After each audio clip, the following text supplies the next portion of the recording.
Well, as you said, my name's Michael Thompson, lead systems software engineer from Wayne State University, Detroit, Michigan. As I've demonstrated to most of you, you can say I'm about here in Michigan. A little about the problem that we've been facing. Within the last couple of years, we've finally gotten rid of our 32-bit equipment. So as you can imagine, we make the best out of the equipment that we can. The HPC department at Wayne doesn't really have its own budget, so we try to make the best with what we have. Most of our equipment comes from grants, mostly brought through by the researchers, faculty, staff at Wayne.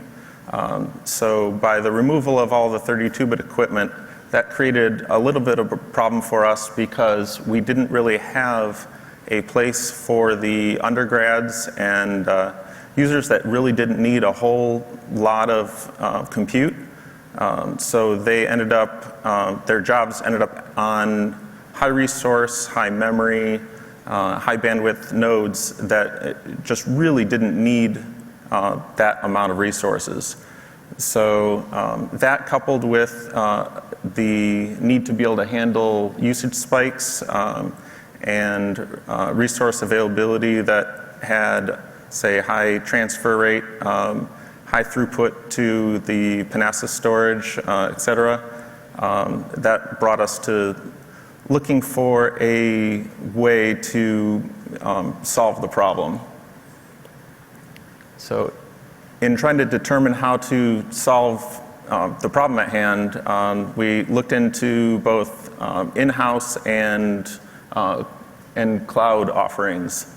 The in-house, obviously, you pay for the hardware all of the time, but the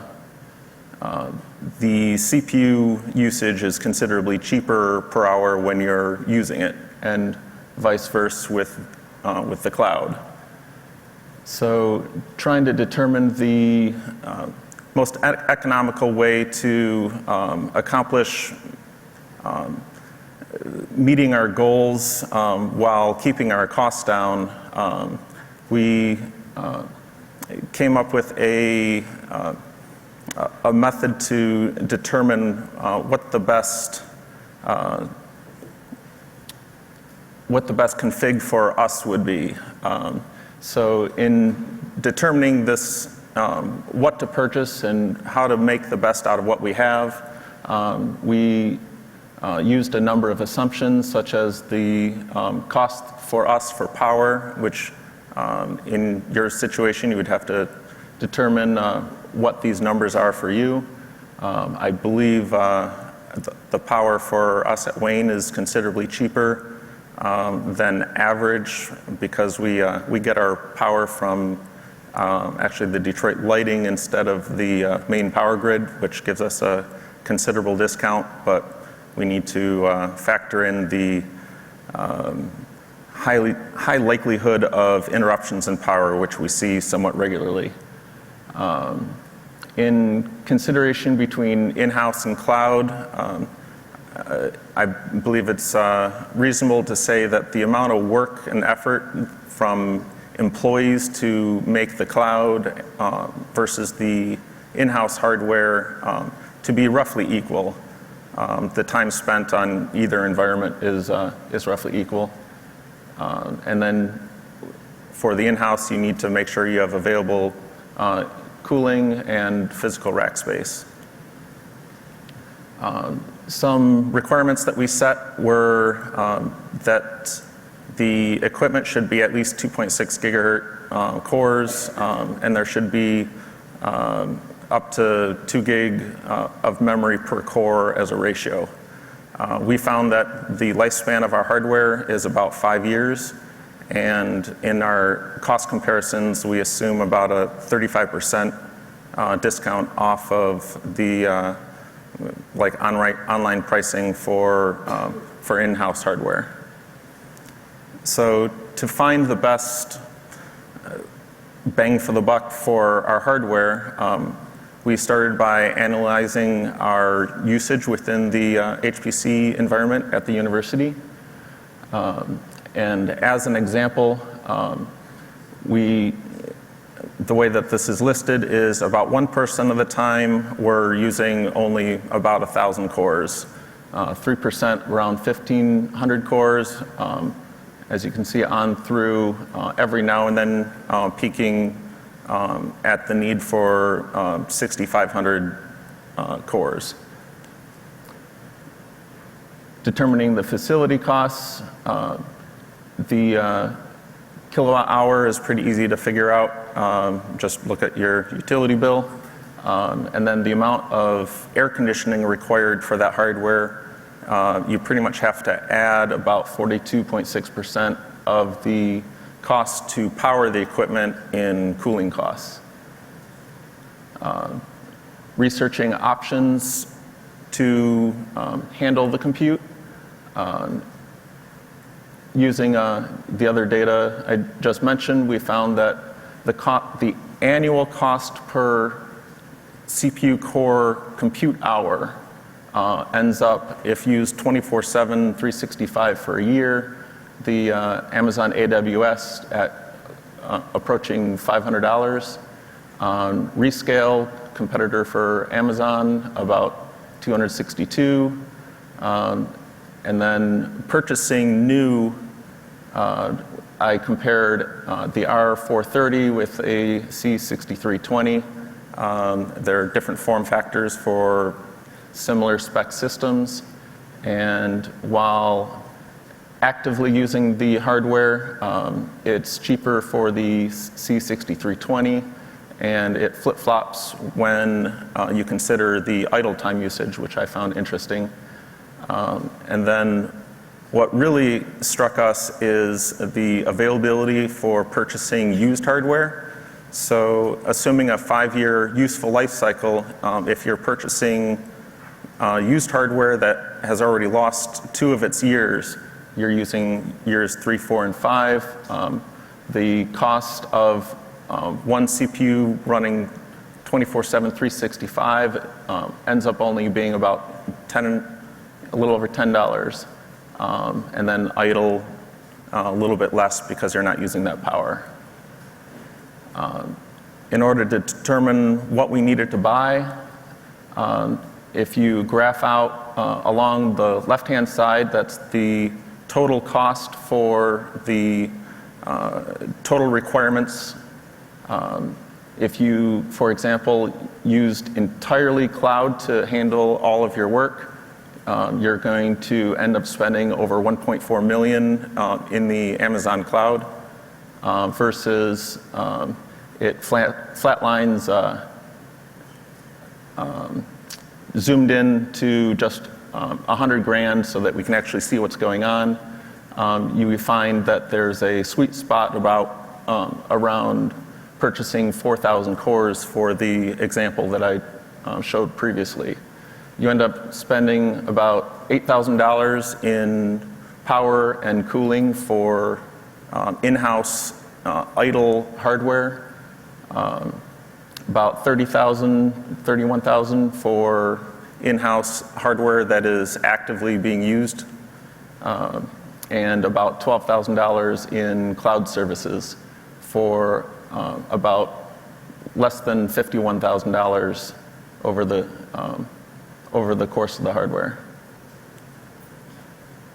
So once you determine what the good ratio is for in-house versus cloud, you implement, and in this particular situation example, you end up with over 25 million CPU core hours of compute, a total cost of less than $51,000, minimal queue time for our users, which makes for happy customers.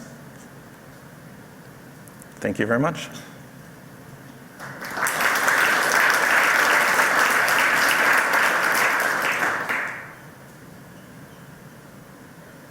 All right. Questions?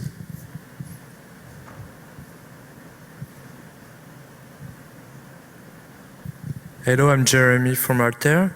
My question is about the price of Amazon. Did you check for spot market or the classical price?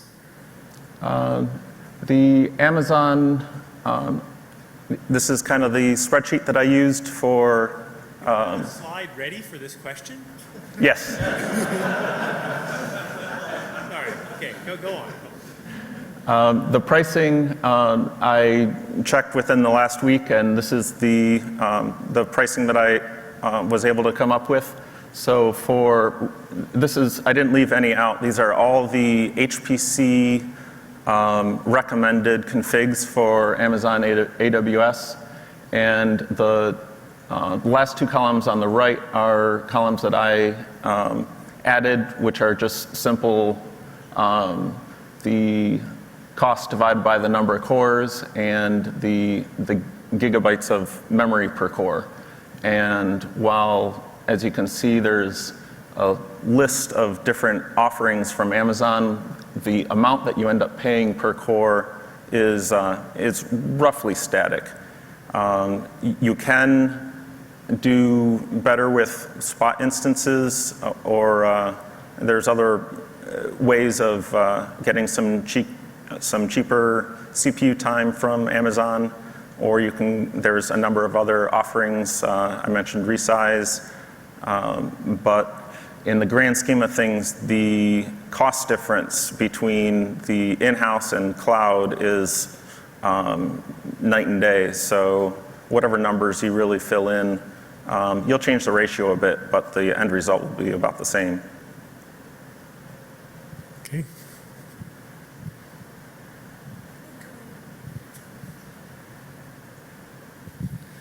I like to tell our users that PBS stands for the Patience Building System. So I'm curious, what was a good wait time? What's a bad wait time for your system? For the undergrad users, the users that just want a core or two, that want to, say, test MPI or write some simple C programming, if they don't get at least one job within, I'd say, even half an hour, it is entirely possible we'll start getting a phone call. The way that we have the queuing set up is we have a number of queues that everybody is allowed a minimal amount of time, and it will preempt, suspend other jobs in order to get your one job running. However, we have two other levels beyond that. The other end of the spectrum being our mass queues. That is where you have a whole bunch of data that you need computed, a whole bunch of jobs, and you're allowed to submit as many as you want, and those just run whenever there's available time. Right. I guess I'll note that not all cores are created equal, and buying used equipment, did you factor in performance gains or losses relative to new hardware versus 3-year-old hardware? I might have hit a little bit on this, the C6105. This is actually a cost comparison between active and inactive nodes. But all cores created equal. The requirements that we hit are at least 12 cores per node and at least the 2.6 gigahertz. In this case, while they are AMD cores, they are 3 gigahertz cores. So assuming that the vast majority of the people that we're trying to satisfy with this used equipment was less than 12 cores and less than 16 gig of RAM per node, this really satisfied them just as well as any of the other nodes that they would have been on previous to the purchase. Can you go back a few slides to your sweet spot graph? I just want to make sure I understand. Okay, it looks like in-house idle is changing over time. So is that really saying that in order to achieve your bang for the buck, you need to have that much idle time? And if so, why is that part of the plan? So going back to this, so if you bracket out your HPC usage into time, meaning about 1% of the time, I'm only using 1,000 cores. So if you were to try and use all your in-house all the time and only send out to cloud what would anything that wouldn't have any idle associated with it, you would only end up purchasing 1,000 cores. The moment that you have more than 1,000 cores, that 1% of the time you are going to have some idle cores, all the way up to the sweet spot of 4,000 cores at 6% utilization. What it comes down to is you're really just sending out to the cloud. It really only makes sense to send out to the cloud pretty much just that 1% when you're spiking to 6,500. Another way to think about it is given the cost differences of active cores versus idle cores, you can figure that if you're going to use I should have had the actual percentages. If you're going to use an in-house core, even between 7 and 12% of its useful life, it pays to purchase that in-house core over sending it out to cloud, even if you're having to pay for powering and cooling of that node. And you can save even more if you get into something like powering down hardware when you're not using it. One more question. All right, most of your calculations were focused on cost. Did you take into account some kind of a pain factor for the users in sending out to cloud? I've heard stories about downloading large amounts of data from web services, pretty painful, Amazon. I guess that would that would depend on a couple of factors. Mostly how you implement the cloud, ability to send out the compute jobs to the cloud. One of the other issues that we're facing as a university is trying to back up the amount of data the sheer amount of data that the HPC area is generating. So to kind of kill two birds with one stone, the idea moving forward, granted we haven't implemented this yet, is transitioning our backup method to something like Amazon Glacier or other Amazon storage. So while the local jobs have access to the local data, we would try and develop a method for the data out in the cloud to be accessing data local in the cloud, which would double as our backup method. Until then, we would express to the users that the general queue where the vast majority of particularly undergrad users went, those jobs would use really minimal throughput. If you're working on just C programming, hello world test, very low CPU, let alone low disk usage, then the cloud should be able to handle that just fine. Even sharing the data across the wire using the in-house storage with the cloud compute. Awesome. Thank you very much. Thank you.